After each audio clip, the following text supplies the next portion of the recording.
بہت پرانے زمانے کی بات ہے۔ ایک راجا تھا جس کی حکومت بہت بڑے علاقے پر پھیلی ہوئی تھی۔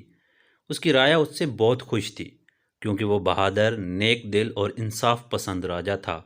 اس کے ملک میں دولت کی فراوانی تھی اور ہر طرف امن و امان تھا۔ راجا اب بوڑھا ہو چکا تھا، اس لیے وہ چاہتا تھا کہ اس کے بعد جو بھی راجا بنے وہ رعایا کا اسی طرح دھیان رکھے جس طرح وہ ابھی تک رکھتا آیا تھا۔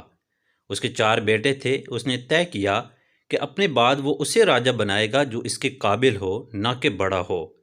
ایک دن راجا نے اپنے 4 بیٹوں کو بلایا اور کہا، میرے بچوں، دیکھو میں اب بوڑھا ہو چکا ہوں، اس لیے میں چاہتا ہوں کہ ملک کی باغ دوڑ تم میں سے کوئی ایک سنبھالے۔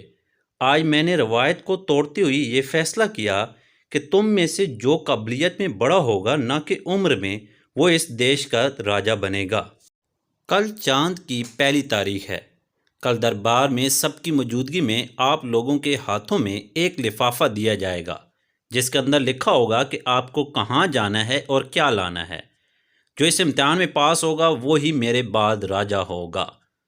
دوسرے دن دربار سجا ہوا تھا۔ 4 راجکمار پوری تیاری کے ساتھ خادموں اور محافظ دستے کے ساتھ دربار میں حاضر ہوئے۔ راجا نے ان کے ہاتھوں میں شاہی مور لگا ہوا لفافہ دیتے ہوئے کہا، آپ لوگوں کو نئے چاند کی پہلی تاریخ تک اس کام کو پورا کر کے لوٹ آنا ہے۔ 4 راجکمار لفافے میں لکھی 4 سمت میں چلے گئے اور لوگ چاند کے بڑھنے اور گھٹنے کا انتظار کرنے لگے۔ آخر کار وہ دن آ گیا۔ دربار سجا ہوا تھا اور سارے لوگ راجکماروں کی راہ تکتے ہوئے دروازے پر نظر جمائے ہوئے تھے۔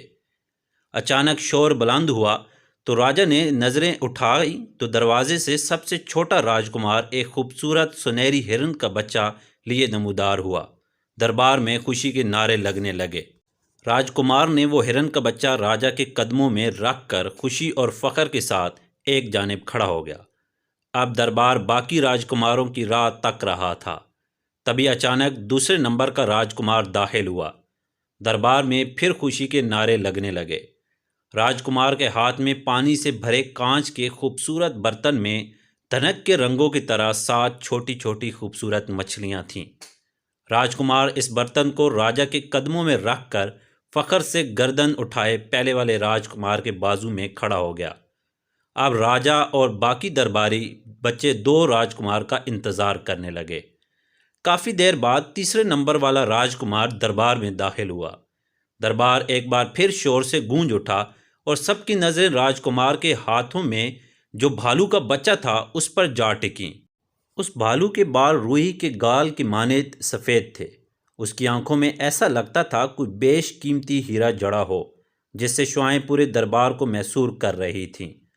راجکمار اس بھالو کو مچھلی اور ہرن کے پاس رکھ کر خوشی خوشی دونوں راجکماروں کے ساتھ کھڑے ہو گئے۔ اب سبھی لوگ سب سے بڑے راجکمار کی راہ تکنے لگے۔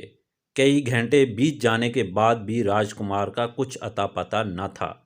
دربار ختم ہونے میں تھوڑا ہی وقت بچا تھا، تبھی راجکمار داخل ہوا۔ دربار میں بلند ہوتا شور اچانک اس کے خالی ہاتھ دیکھنے کے ساتھ ہی سناٹے میں تبدیل ہو گئے۔ راجکمار ندامت سے سر جھکائے باقی راجکماروں کے ساتھ کھڑا ہو گیا۔ سارے دربار پر سناٹا طاری اور نظریں راجکمار پر ٹکی تھیں کیونکہ اب فیصلے کی باری تھی۔ راجکمار پورے جاؤ جلال کے ساتھ کھڑا ہوا اور مسکرا کر پورے دربار میں راجکماروں پر نظر ڈالی اور بلند آواز سے کہا، میرا بڑا بیٹا اب سے آپ کا راجا ہوگا۔ سارے دربار میں خسر پسر شروع ہو گئی۔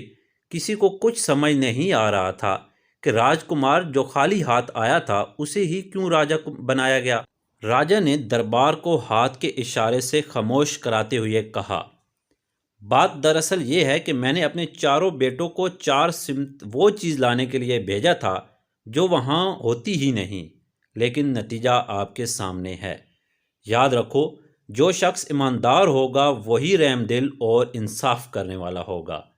اتنا کہتے ہوئے راجا نے سر سے اپنا تاج اتار کر بڑے راجکمار کے سر پر رکھ دیا اور دربار نئے راجا کے استقبال کے نعروں سے گونج اٹھا۔